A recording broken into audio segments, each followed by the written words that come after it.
وَلَقَدْ يَسَّرْنَا الْقُرْآنَ لِلذِّكْرِ فَهَلْ مِن مُّدَّكِرٍ۔ اور ہم نے قرآن کو سمجھنے کے لیے آسان کر دیا، تو کوئی ہے جو سوچے سمجھے۔ صوت القرآن، قرآن کی آواز۔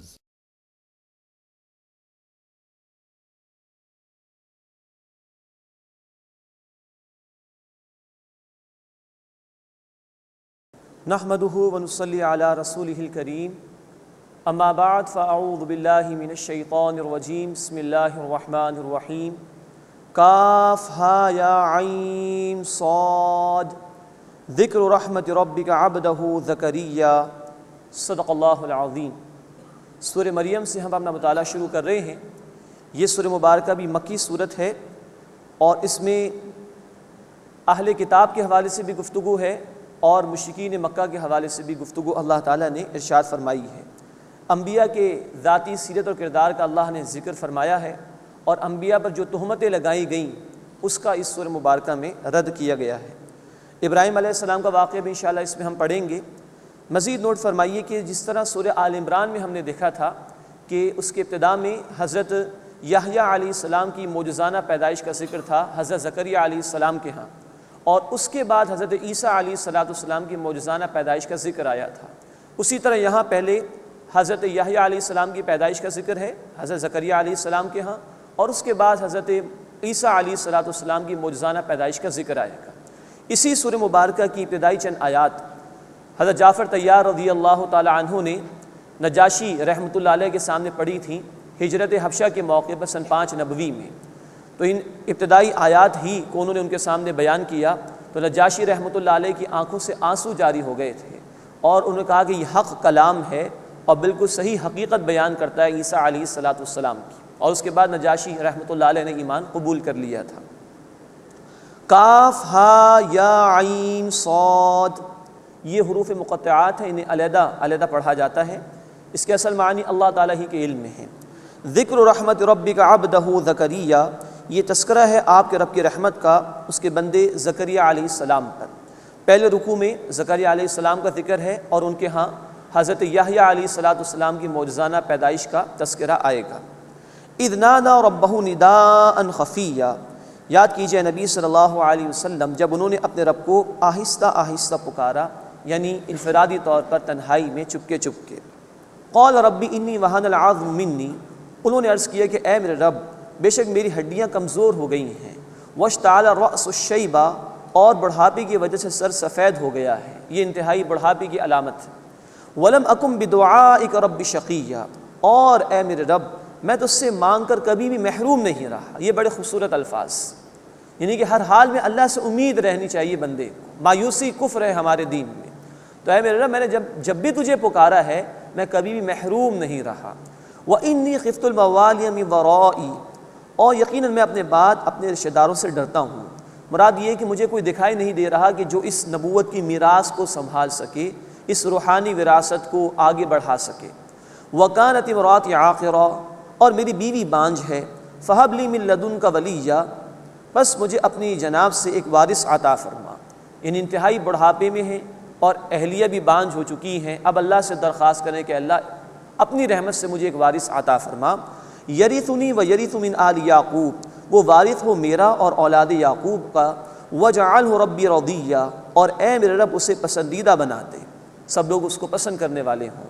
یا زکریا، ارشاد اب ہوا اے زکریا، انا نبشرک بغلام اسمہ یحییٰ، بے شک ہم تمہیں ایک لڑکے کی بشارت دیتے ہیں، اس کا نام یحییٰ ہے۔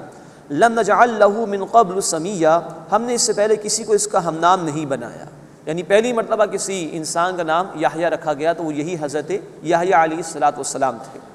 قال رب انا یکون لی غلام، انہوں نے عرض کیا کہ اے میرے رب میرے ہاں لڑکا کیسے ہوگا۔ وکانت امراتی عاقرہ، جبکہ میری بیوی بانجھ ہے۔ وقد بلغت من الکبر عتیہ، اور میں پہنچ چکا ہوں بڑھاپے کی انتہائی حد کو۔ تو اللہ میرے ہاں بیٹا کیسے ہو سکتا ہے، یعنی ظاہری اسباب کے تحت تو بیٹا نہیں ہو سکتا۔ قال کذالک، فرمایا کہ اسی طرح۔ قال ربک هو علی ہین، تمہارا رب فرماتا ہے کہ یہ مجھ پر آسان ہے۔ وَقَدْ خَلَقْتُكَ مِنْ قَبْلُ وَلَمْ تَكُ شَيْئًا، اور اس سے پہلے میں نے تمہیں پیدا کیا تھا جبکہ تم کچھ بھی نہیں تھے۔ کچھ نہیں تھے تو اللہ نے تمہیں پیدا فرما دیا۔ وہ اللہ علی کل شیء قدیر ہے، اب بھی وہ تمہیں چاہے تو اولاد اس بڑھاپے میں بھی عطا فرما سکتا ہے۔ قال رب اجعل لی آیہ، انہوں نے عرض کیا کہ اے میرے رب میرے لیے کوئی نشانی مقرر فرما دے۔ قال آیتک الا تکلم الناس ثلاث لیال سویا، فرمایا کہ تمہاری نشانی یہ ہے کہ تم لوگوں سے بات نہیں کرو گے 3 رات تندرست ہونے کے باوجود۔ 3 رات سے مراد 3 مکمل ایام، اور سورہ آل عمران آیت 41 میں ذکر آ چکا، اشاروں میں گفتگو کر سکتے ہو۔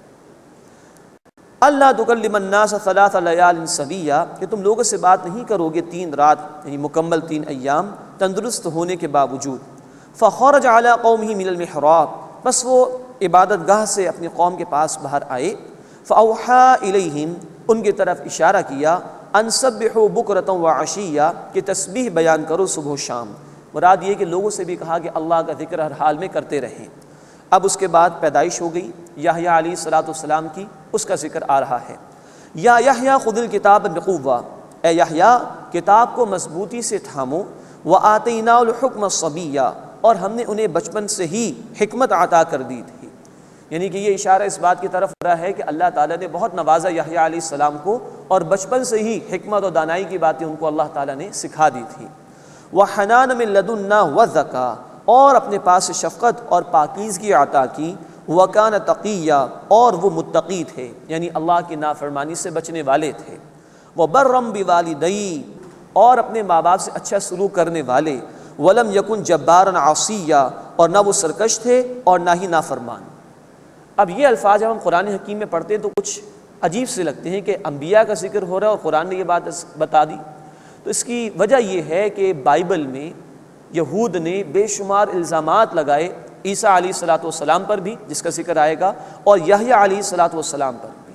ان کی کتابیں بھری پڑی ہیں ان الزامات سے۔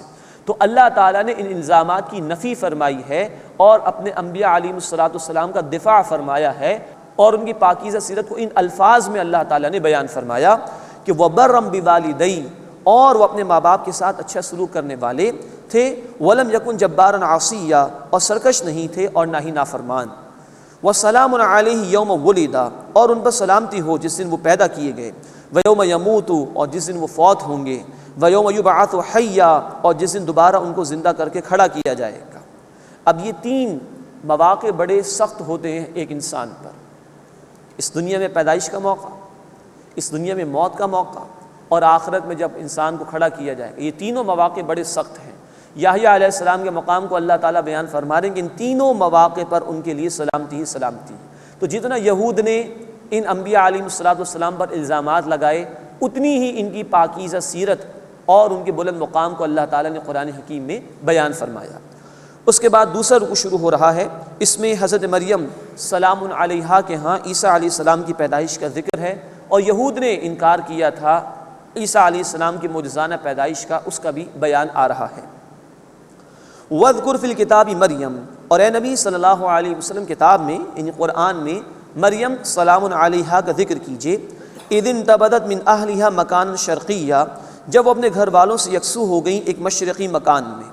مراد ہے کہ بیت المقدس کے مشرقی گوشے کو انہوں نے اختیار کر لیا، تنہائی اختیار کی اللہ کی عبادت کے لیے۔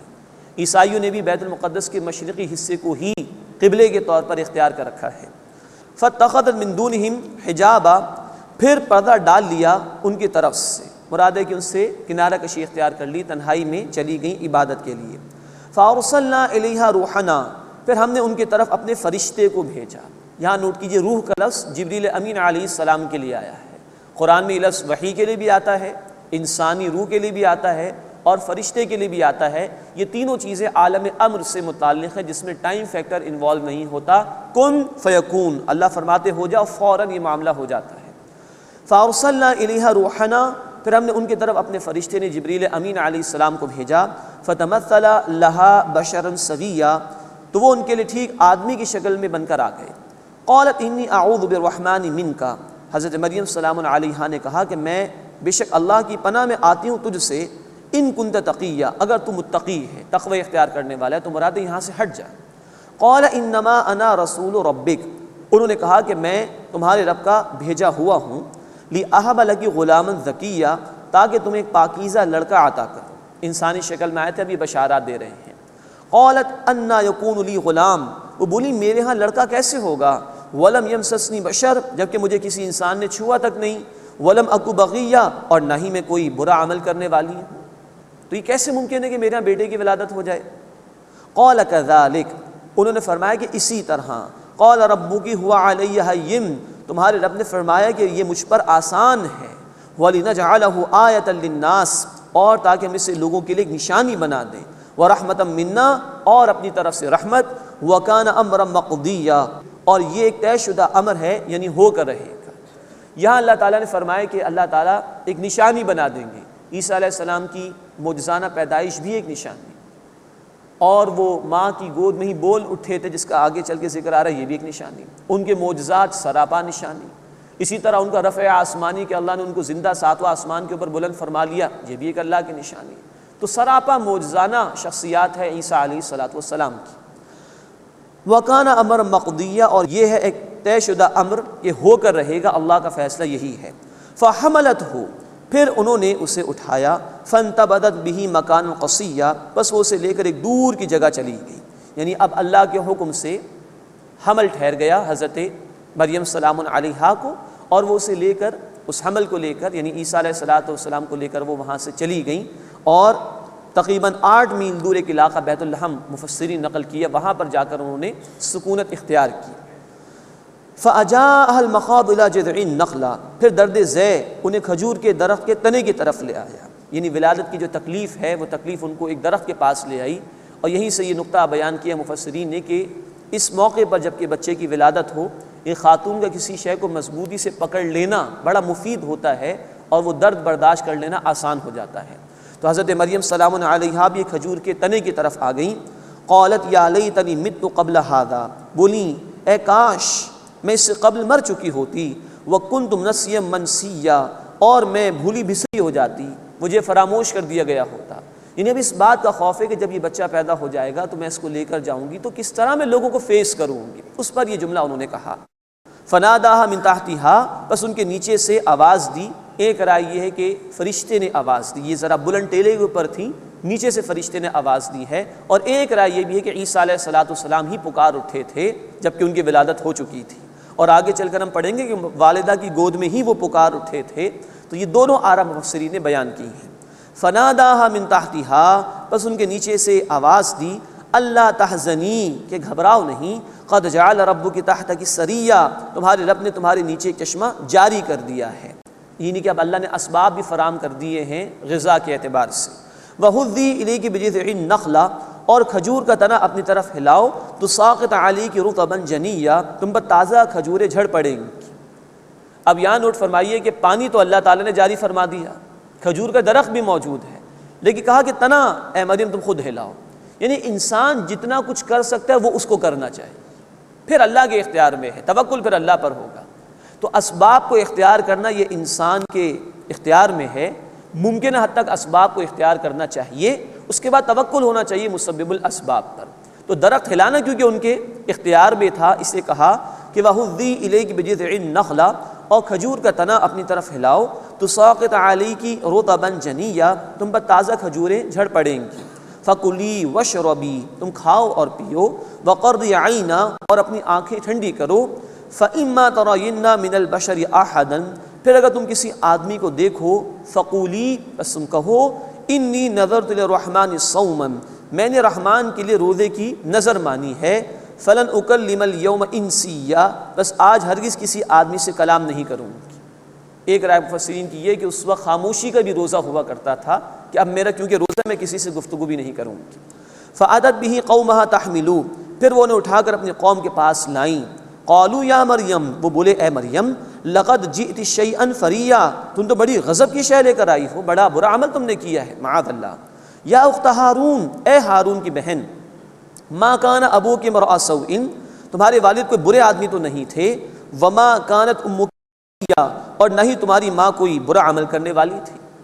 اب یہاں لفظ ہارون آیا ہے، ایک رائے مفسرین کی یہ ہے کہ ان کے کسی بھائی کا نام ہارون تھا، اور ایک رائے یہ کہ ہارون علیہ السلام ہی کی نسل میں آگے آئی ہیں تو ان کی طرف ان کو منسوب کیا گیا۔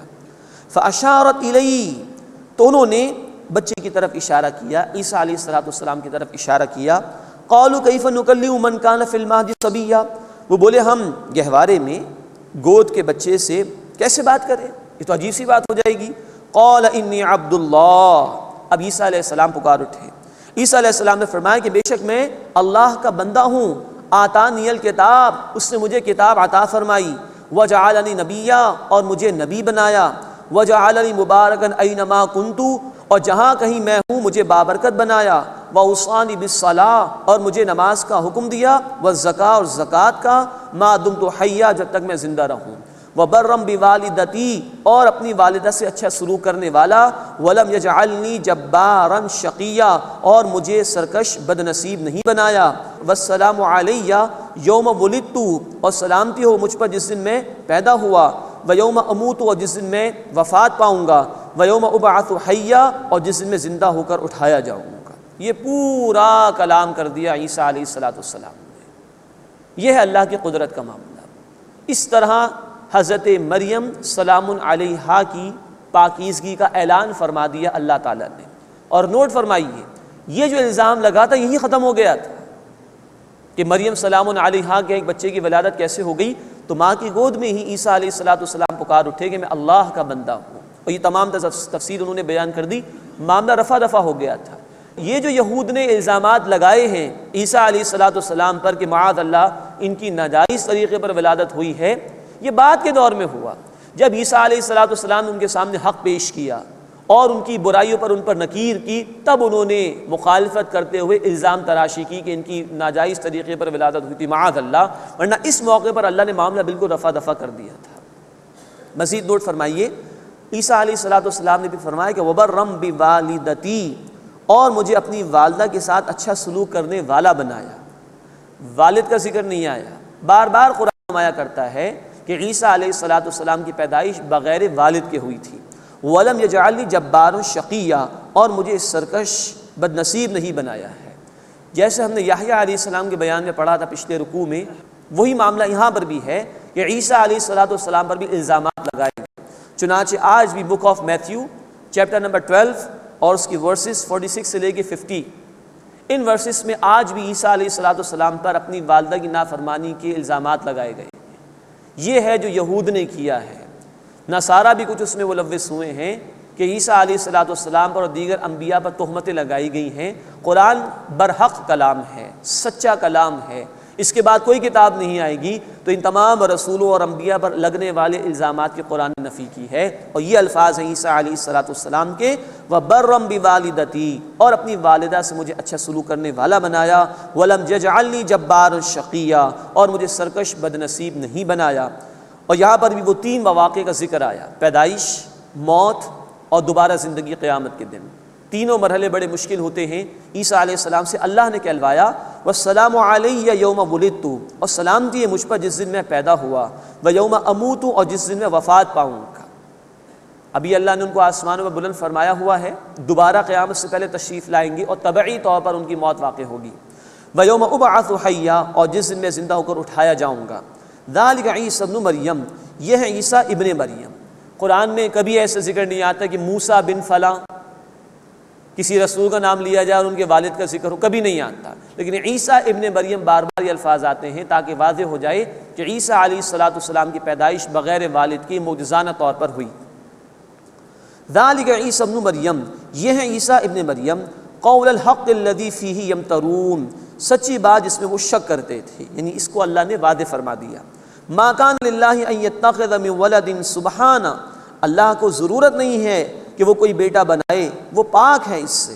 اذا قضا امرا، جب وہ کسی کام کا فیصلہ فرماتا ہے، فإنما یقول له کن فیکون، تو فرماتا ہے کہ ہو جا اور وہ شے ہو جاتی ہے۔ اللہ کو حاجت نہیں، جیسا کہ نصارہ نے عیسیٰ علیہ السلام کو اللہ کا بیٹا قرار دیا، اللہ کو کسی بیٹے کی ضرورت نہیں۔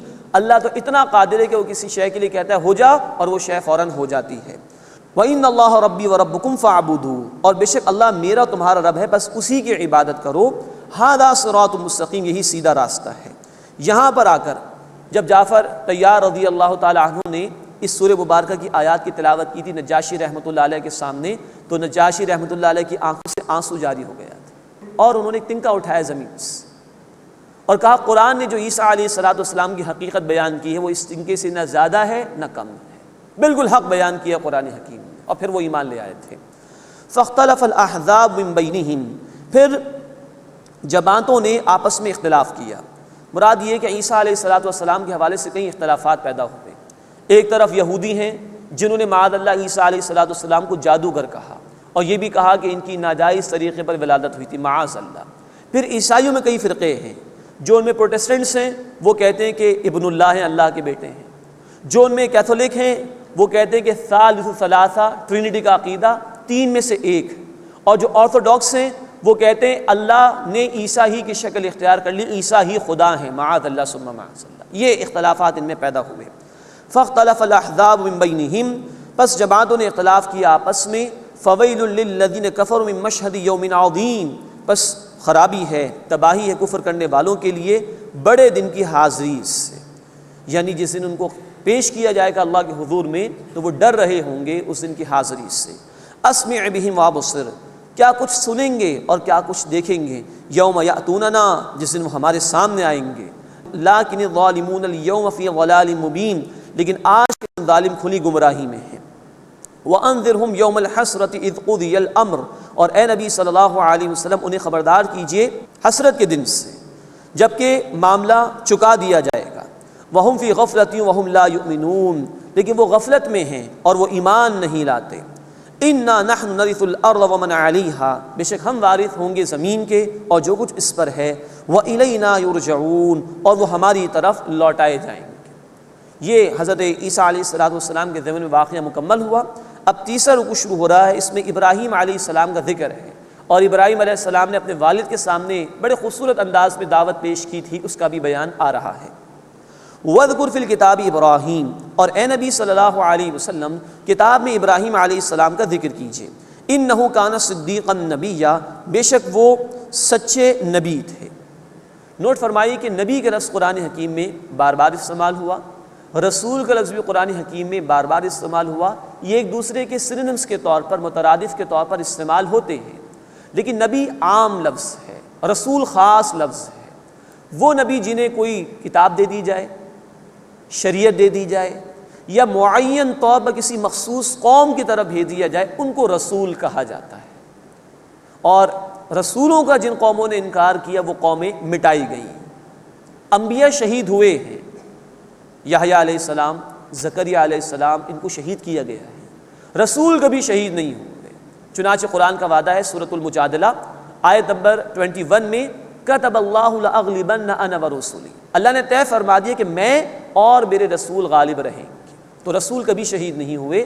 عیسیٰ علیہ السلام کو بھی اللہ نے آسمانوں پر بلند کر لیا تھا، اور رسولوں کی قومیں مٹا دی گئیں، رسولوں کو اللہ نے محفوظ رکھا۔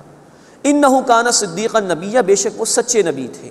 اذ قال لابیہ، جبکہ انہوں نے اپنے والد سے کہا، یا ابتی، اے ابا جان، لم تعبد ما لا يسمع ولا يبصر، آپ کیوں اس کی عبادت کرتے ہیں جو نہ کچھ سنتے ہیں نہ دیکھتے ہیں، ولا یغنی عنک شیئا، اور نہ آپ کے کچھ کام آ سکتے ہیں۔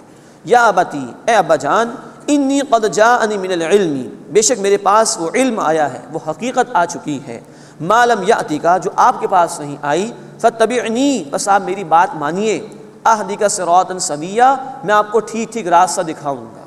یا ابتی، اے میرا ابا جان، لا تعبد الشیطان، شیطان کی عبادت نہ کیجیے، ان الشیطان کان للرحمن عصیا، بے شک شیطان رحمان کا نافرمان ہے۔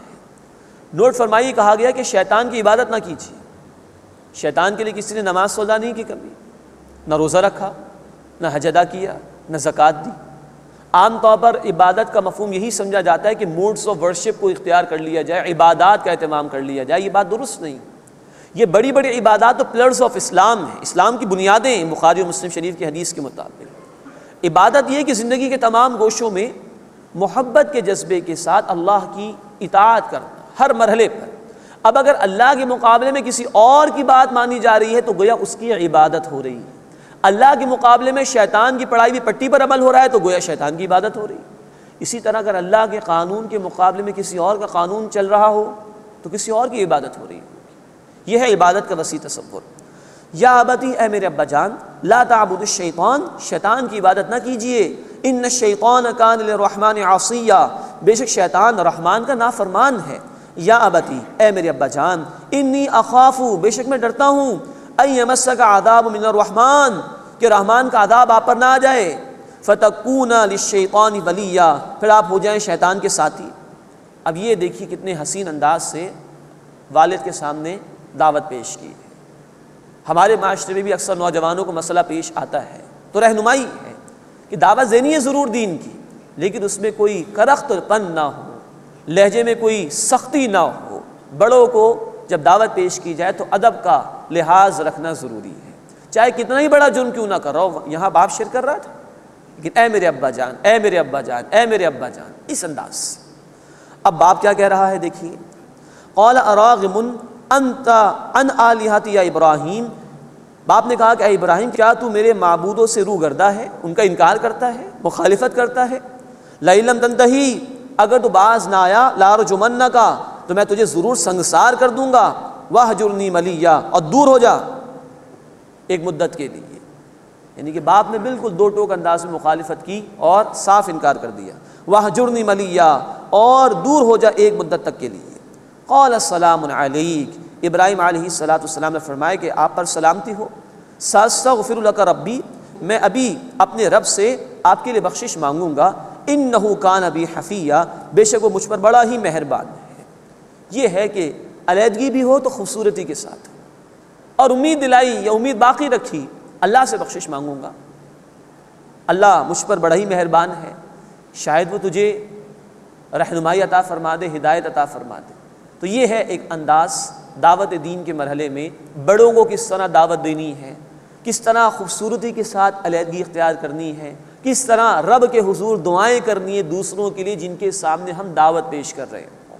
لیکن نوٹ فرمائیے، ہم پڑھ چکے ہیں سورہ التوبہ آیت نمبر 114 میں جب واضح ہو گیا باپ پر، جب واضح ہو گیا ابراہیم علیہ السلام پر کہ باپ مشرکی ہے، تو ابراہیم علیہ السلام نے اعلان برات کر دیا، پھر استغفار کرنا بھی والد کے لیے چھوڑ دیا۔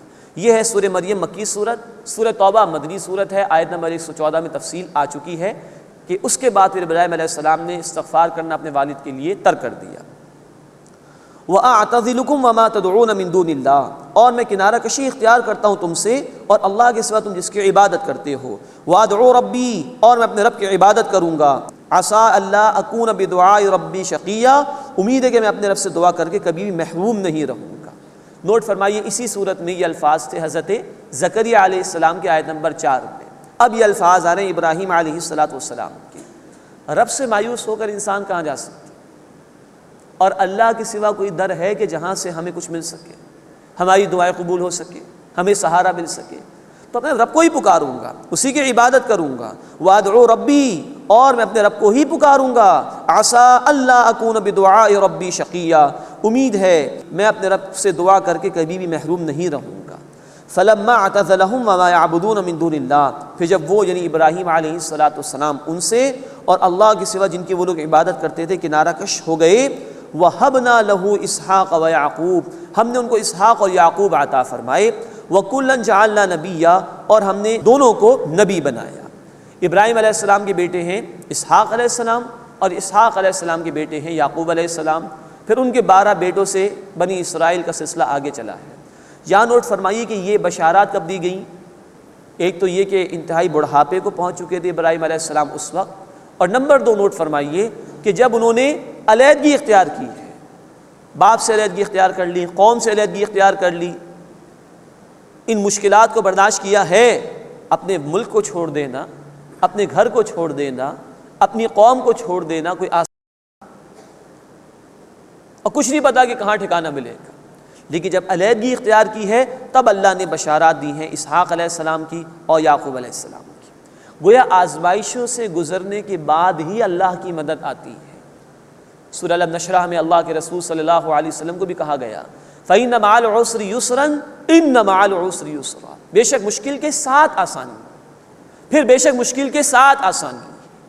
تو اگر ہم اللہ کی رحمتیں چاہتے ہیں، اللہ کی عنایات چاہتے ہیں، تو آنے والی مشکلات کو تو برداشت کرنا ہوگا، اس کے بعد ہی اللہ کی مدد آتی ہے۔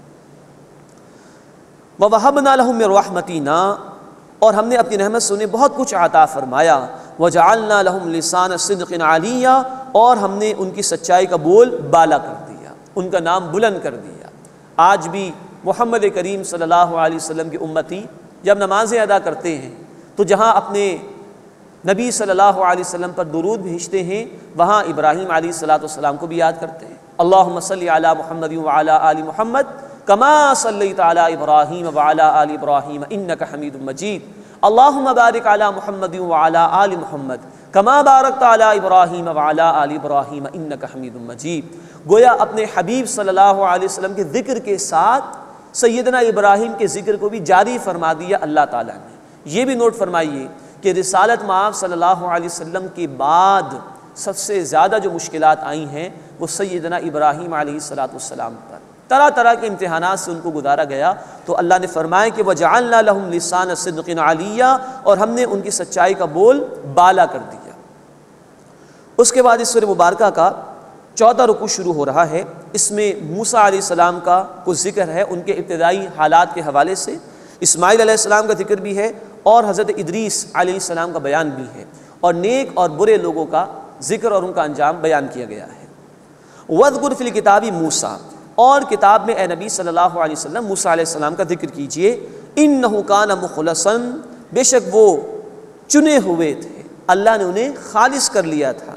وَكَانَ رَسُولًا نَبِيًّا، اور رسول نبی تھے۔ رسول اور نبی کا فرق میں عرض کر چکا ہوں کہ نبی عام ہے اور رسول کا لفظ خاص ہے۔ وَكَانَ رَسُولًا نَبِيًّا، اور وہ رسول نبی تھے۔ اب نوٹ فرمائیے کہ سیدنا ابراہیم کا ذکر آیا تھا آیت نمبر 41 میں، وہاں الفاظ صدیقا نبیّا، یہاں الفاظ آ رہے ہیں رسولا نبیّا۔ اس کی وضاحت مفسرین نے کچھ یوں بیان فرمائی ہے کہ جو لوگ صدیق مزاج ہوتے ہیں ان میں غور و فکر کا پہلو اور غور و فکر کا مادہ زیادہ ہوتا ہے، اور جو رسول مزاج ہوتے ہیں ان میں بھاگ دوڑ کا مزاج زیادہ ہوتا ہے۔ اگر ہم صحابہ میں دیکھیں تو صدیق مزاج میں صدیق اکبر رضی اللہ تعالیٰ عنہ ٹاپر ہیں۔ ہم رسول مزاج دیکھیں بھاگ دوڑ کا مادہ زیادہ تو سیدنا عمر فاروق رضی اللہ تعالیٰ عنہ وہاں بھی دکھائی دے گے۔ رسولوں میں صدیق مزاج دیکھیں تو ابراہیم علیہ السلام، رسولوں میں رسول مزاج دیکھیں شہیدوں والا مزاج، بھاگ دوڑ والا مزاج، وہ سیدنا موسیٰ علیہ السلام کے ہمیں دکھائی دیتا ہے۔ تو صدیق جس میں غور و فکر کا مادہ زیادہ ہو، اور رسول یہ شہید مزاج لوگ ہوا کرتے ہیں جن میں بھاگ دوڑ کا مادہ زیادہ ہوتا ہے۔ ان دونوں کی انتہا پر ہے محمد کریم صلی اللہ علیہ وسلم، غور و فکر کی بھی انتہا اور بھاگ دوڑ کی بھی انتہا۔ آپ صلی اللہ علیہ وسلم کامل مثال تاریخ انسانی میں، اور ہم پڑھ چکے ہیں سورہ النساء آیت 69 میں اللہ کے انعام یافتہ بندوں کا ذکر ہے، نبیین، صدیقین، شہداء، صالحین۔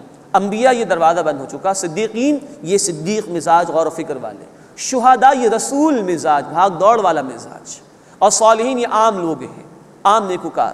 تو عام لوگ اپنے مزاج کے اعتبار سے صدیقیت کی طرف جا سکتے ہیں یا شہید مزاج رسول مزاج کی طرف جا سکتے ہیں۔ یہ ہے تفسیر صدیق اور رسول کے حوالے سے۔ حضرت ابراہیم علیہ السلام کو کہا گیا صدیقا نبیّا، اور حضرت موسیٰ علیہ السلام کو کہا گیا رسولا نبیّا۔ وَنَادَيْنَاهُ مِنْ جَانِبِ الطُّورِ الْأَيْمَنِ وَقَرَّبْنَاهُ نَجِيًّا، اور ہم نے انہیں کوہ طور کی دانی جانب سے پکارا اور انہیں راز بتانے کے لیے قریب کر لیا۔ انشاءاللہ سورہ طٰہٰ میں تفصیل آئے گی اس واقعے کے حوالے سے۔ ہاں مزید نوٹ فرمائیے کہ موسیٰ علیہ السلام کا ذکر بار بار قرآن حکیم میں آیا ہے، اور نبی صلی اللہ علیہ وسلم کے بعد سب سے زیادہ ذکر موسیٰ علیہ السلام کے حالات کا ہے، اور کئی مکی صورتوں میں یہ حالات بیان ہوئے ہیں، تو انشاءاللہ سورہ طٰہٰ میں اس کی مزید تفصیل آئے گی۔ وَنَادَيْنَاهُ مِنْ جَانِبِ الطُّورِ الْأَيْمَنِ وَقَرَّبْنَاهُ نَجِيًّا، اور ہم نے انہیں کوہ طور کی داہنی جانب سے پکارا اور انہیں راز بتانے کے لیے قریب کیا۔ وَوَهَبْنَا لَهُ مِنْ رَحْمَتِنَا أَخَاهُ هَارُونَ نَبِيًّا، اور ہم نے انہیں اپنی رحمت سے ان کے بھائی ہارون عطا کیے نبی بنا کر، یعنی کہ بھائی تھے ہارون علیہ السلام موسیٰ علیہ السلام کے، ان کو بھی اللہ نے نبوت عطا فرمائی۔ وَاذْكُرْ فِي الْكِتَابِ اسماعیل، اور کتاب میں اسماعیل علیہ السلام کا ذکر کیجئے۔ اِنَّهُ كَانَ صَادِقَ الْوَعْدِ، بے شک وہ وعدے کے سچے تھے۔ وَكَانَ رَسُولًا نَبِيًّا، اور رسول نبی تھے، یعنی ان میں بھی بھاگ دوڑ کا مزاج، شہید مزاج وہ زیادہ تھا۔ نوٹ فرمائیے کہ وعدے کے سچے تھے۔ ہم انشاءاللہ سورہ صافات میں واقعہ پڑھیں گے جب ابراہیم علیہ السلام کو اللہ نے خواب میں دکھایا تھا کہ وہ اپنے بیٹے کو ذبح کر رہے ہیں، تو اسماعیل علیہ السلام نے کہا تھا اپنے ابا جان سے ستجدنی انشاءاللہ من الصابرین، ابا جان جو حکم اللہ نے دیا آپ کر ڈالیے، آپ مجھے عنقریب صبر کرنے والوں میں سے پائیں گے۔ تو وہ تیار ہو گئے تھے ذبح ہونے کے لیے۔ اس کی طرف بھی اشارہ ہے کہ انہ کان صادق الوعد، بے شک وہ وعدے کے سچے تھے، وکان رسول النبی، اور رسول نبی تھے، وکان یأمر اہلہ بالصلاۃ والزکاۃ، اور وہ اپنے گھر والوں کو نماز اور زکوٰۃ کا حکم دیتے تھے، وکان عند ربہ مرضیہ، اور وہ اپنے رب کے ہاں پسندیدہ تھے۔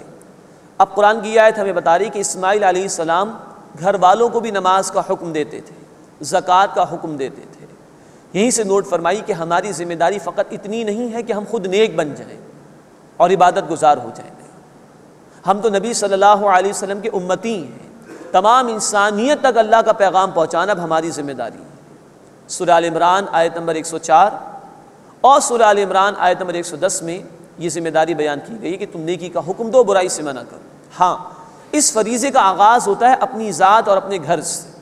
چنانچہ قرآن نے کہا سورۃ التحریم آیت نمبر 6 میں، یا ایھا الذین آمنوا قوا انفسکم واہلیکم نارا، اے وہ لوگوں جو ایمان لائے ہو اپنے آپ کو اور اپنے گھر والوں کو جہنم کی آگ سے بچاؤ۔ تو اکیلے نیک ہو جانا کافی نہیں، گھر والوں کے بھی ایمان کی فکر کرنا، ان کی آخرت کی فکر کرنا ہماری ذمہ داری ہے۔ بخاری شریف کی حدیث ہے، اللہ کے حبیب صلی اللہ علیہ وسلم نے فرمایا، کلکم راع وکلکم مسئول عن رعیتہ، تمہیں سے ہر ایک نگہبان ہے، نگران ہے، جو لوگ اس کے زیر نگرانی ہوں گے ان کے متعلق اس سے سوال ہوگا۔ تو جہاں ہم اپنے گھر والوں کی دنیاوی ضروریات کو پورا کرتے ہیں، جائز حد تک ضرور کیجیے، اس سے آگے بڑھ کر ان کی آخرت کو سنوارنے کی کوشش کرنا یہ ہماری ذمہ داری ہے۔ اللہ ہمیں اس ذمہ داری کو ادا کرنے کی توفیق عطا فرمائے۔ وَكَانَ عِندَ رَبِّهِ مَرْضِيًّا، اور وہ اپنے رب کے ہاں پسندیدہ تھے۔ وَاذْكُرْ فِي الْكِتَابِ ادریس، اور اے نبی صلی اللہ علیہ وسلم کتاب میں ادریس علیہ السلام کا ذکر کیجئے۔ انہ کان صدیقا نبیا، بے شک وہ صدیق نبی تھے، سچے نبی تھے۔ ورفعناہ مکانا علیہ، اور ہم نے انہیں بلند کیا اونچے مقام پر، بہت بڑا رتبہ ان کو عطا فرمایا۔ حضرت ادریس علیہ السلام حضرت نوح علیہ السلام سے پہلے گزرے ہیں، اور نبی صلی اللہ علیہ وسلم کی ان سے ملاقات ہوئی تھی معراج کی شب میں چوتھے آسمان پر۔ تو فرمایا کہ ورفعناہ مکانا علیہ، اور ہم نے بلند کیا انہیں اونچے مقام پر، بہت بڑا رتبہ عطا فرمایا۔ انہیں عراق کے علاقے میں بھیجا گیا تھا۔ اولئک الذین انعم اللہ علیہم من النبیین من ذریۃ آدم، یہ ہیں انبیاء میں سے وہ جن پر اللہ نے انعام فرمایا اولاد آدم میں سے۔ وممن حملنا مع نوح، اور ان میں سے جنہیں ہم نے نوح علیہ السلام کے ساتھ سوار کیا۔ ومن ذریۃ ابراہیم و اسرائیل، اور ابراہیم اور یعقوب علیہ السلام کی اولاد میں سے۔ وممن ہدینا واجتبینا، اور ان میں سے جنہیں ہم نے ہدایت عطا فرمائی۔ اذا تتلی علیہم آیات الرحمن، جب ان پر رحمان کی آیات تلاوت کی جاتی تھیں، خروا سجدا و بکیا، وہ گر پڑتے تھے سجدہ کرتے ہوئے اور روتے ہوئے۔ فخلف من بعدہم خلف، پھر ان کے بعد چند ناخلف جانشین ہوئے۔ یہ تو اللہ کے نیک بندے تھے، اللہ کے عبادت گزار، اللہ کے حضور جھکنے والے، لیکن ان کے جو بعد آئے وہ بڑے ناخلف قسم کے لوگ تھے۔ آج بھی آپ غور فرمائیے کہ لوگوں کو اس بات کا تو بڑا شوق ہوتا ہے کہ وہ اللہ کے نیک بندوں سے، اولیاء اللہ سے اپنی نسبتیں قائم کرنے کی کوشش کرتے ہیں، لیکن ان کے نقش قدم پر نہیں چلتے، ان کی پیروی کرنا نہیں چاہتے، انہوں نے جس طرح اللہ کی اطاعت میں زندگی بسر کی وہ نہیں کرتے۔ تو یہ ناخلف لوگ ہیں جن کا اب ذکر آ رہا ہے۔ فخلف من بعدہم خلف، پھر ان کے بعد چند ناخلف جانشین ہوئے۔ اضاعوا الصلاۃ، انہوں نے ضائع کیا نماز کو۔ واتبعوا الشہوات، اور خواہشات نفسانی کی پیروی کی۔ فسوف یلقون غیا، پس قریب انہیں گمراہی کی سزا ملے گی۔ جب بھی امت پر زوال آتا ہے تو سب سے پہلے نماز ضائع ہوتی ہے۔ ایمان کے بعد پہلا مطالبہ نماز کا، نماز ہے تو بندہ اسلام کی طرف ہے، نماز نہیں تو جا رہا ہے کفر کی طرف۔ مسلم شریف کی روایت ہے، نبی صلی اللہ علیہ وسلم نے فرمایا کہ بندے کے اسلام و کفر کے درمیان نماز کا فصل ہے۔ نماز ادا کر رہے تو اسلام کی طرف ہے، نہیں تو جا رہا ہے کفر کی طرف۔ اللہ ہمیں تمام نمازوں کی حفاظت کرنے کی اور پابندی سے انہیں ادا کرنے کی توفیق عطا فرمائے۔ اضاعوا الصلاۃ، انہوں نے نماز ضائع کی۔ واتبعوا الشہوات، اور خواہشات نفسانی کی پیروی کی۔ نام تو خوب لیتے رہے اپنے بزرگوں کا، اپنے بڑوں کا، لیکن پیروی نہیں کی اور دین کے خلاف کیا۔ فرمایا فسوف یلقون غیا، بس ان قریب انہیں گمراہی کی سزا ملے گی۔ الا من تاب وآمن وعمل صالحا، مگر جس نے توبہ کی اور نیک عمل کیا۔ فَأُولَٰئِكَ يَدْخُلُونَ الْجَنَّةَ، یہ وہ لوگ ہیں جو جنت میں داخل ہوں گے، وَلَا يُظْلَمُونَ شَيْئًا، اور ذرہ برابر بھی ان کا نقصان نہیں کیا جائے گا۔ اللہ ہمیں ان بندوں میں شامل فرمائے۔ دروازہ کھلا ہے توبہ کا، غلطی ہوئی ہے آج توبہ کر لو، اللہ آج معاف فرما دے گا۔ جنات عدن التی وعد الرحمن عبادہ بالغیب، ہمیشہ کے باغات میں وہ داخل کیے جائیں گے جن کا وعدہ رحمان نے کیا اپنے بندوں سے غیب میں رہتے ہوئے۔ یہی تو امتحان ہے کہ انسان نے نہیں دیکھا تو آزمائش۔ الذین یؤمنون بالغیب، جو غیب پر ایمان رکھتے ہیں، ورنہ جب پردے ہٹ جائیں گے جیسے کہ موت کے وقت ہٹا دیے جاتے ہیں، اس وقت ماننے کا کوئی فائدہ نہیں۔ انہ کان وعدہ مأتیا، بے شک اس کا وعدہ آنے والا ہے۔ لا یسمعون فیہا لغوا الا سلاما، وہ اس میں کوئی لغو یعنی بیکار بات نہیں سنیں گے سوائے سلام کے، ایک دوسرے کو سلام ہی پیش کرتے ہوں گے، فرشتے بھی سلام کہیں گے۔ وَلَهُمْ رِزْقُهُمْ فِيهَا بُكْرَةً وَعَشِيًّا، اور ان کے لیے اس میں صبح و شام ان کا رزق ہوگا۔ تِلْكَ الْجَنَّةُ الَّتِي نُورِثُ مِنْ عِبَادِنَا مَنْ كَانَ تَقِيًّا، یہ وہ جنت ہے جس کا ہم اپنے بندوں کو وارث بنائیں گے جو تقوی اختیار کرنے والے ہوں گے، یعنی اللہ کی نافرمانی سے بچنے والے ہوں گے۔ وَمَا نَتَنَزَّلُ إِلَّا بِأَمْرِ رَبِّكَ، اب یہ فرشتوں کا کلام آ رہا ہے۔ پچھلے الفاظ اللہ کہتے ہیں ہم جنت کا وارث بنائیں گے اپنے بندوں میں سے ان کو جنہوں نے تقوی اختیار کیا، اب کلام آ رہا ہے فرشتوں کا۔ لیکن نوٹ فرمائیے کہ یہ تفصیل بخاری شریف سے ملتی ہے۔ اللہ کے رسول صلی اللہ علیہ وسلم نے جبرائیل امین سے کہا کہ تم بار بار کیوں نہیں آتے ہو؟ تو جبرائیل امین اب جواب دے رہے ہیں کہ ہم آپ کے رب کے حکم سے نازل ہوتے ہیں، اب اگر یہ حدیث سامنے نہ ہو تو یہ مقام سمجھ میں نہیں آئے گا۔ غور فرمائیے، وَمَا نَتَنَزَّلُ إِلَّا بِأَمْرِ رَبِّكَ، اور ہم نازل نہیں ہوتے آپ کے رب کے حکم کے بغیر۔ لَهُ مَا بَيْنَ أَيْدِينَا وَمَا خَلْفَنَا، اسی کے لیے ہے جو ہمارے آگے ہے اور جو ہمارے پیچھے ہے۔ وَمَا بَيْنَ ذَلِكَ، اور جو اس کے درمیان ہے۔ وَمَا كَانَ رَبُّكَ نَسِيًّا، اور آپ کا رب بھولنے والا نہیں ہے۔ اب بخاری شریف کی حدیث سامنے ہے تو اس آیت کا مفہوم معلوم ہوا کہ یہ فرشتوں کا کلام ہے۔ یہ ہے سنت کی اہمیت کہ سنت کے بغیر قرآن سمجھ میں نہیں آ سکتا، ورنہ پچھلی آیت میں اللہ کا کلام تھا اور اس آیت کو کنٹینیو کیا جائے تو کیا یہ اللہ کا کلام ہے کہ اللہ بھی کسی کے حکم سے نازل ہوتا ہے؟ معاذ اللہ ثم معاذ اللہ۔ سنت سامنے نہ ہو، حدیث سامنے نہ ہو، قرآن سمجھ میں نہیں آ سکتا۔ وما کان ربک نسیا، اور آپ کا رب بھولنے والا نہیں ہے۔ رب السماوات والارض وما بینہما، وہ رب آسمانوں کا اور زمین کا اور جو کچھ ان دونوں کے درمیان ہے۔ فاعبدہ، بس اسی کی عبادت کیجیے۔ واصطبر لعبادتہ، اور اس کی عبادت پر ثابت قدم رہیے۔ هل تعلم له سمیا، کیا آپ اس کے کسی ہم وصف کو جانتے ہیں؟ کوئی ایسا ہے جو اللہ کے جیسا ہو؟ قطعا نہیں، وہ اللہ ہی اسی لائق ہے کہ اسی کی عبادت کی جائے۔ اللہ مرتے دم تک ہمیں اپنی عبادت کی توفیق عطا فرمائے۔ وآخر دعوانا ان الحمد للہ رب العالمین۔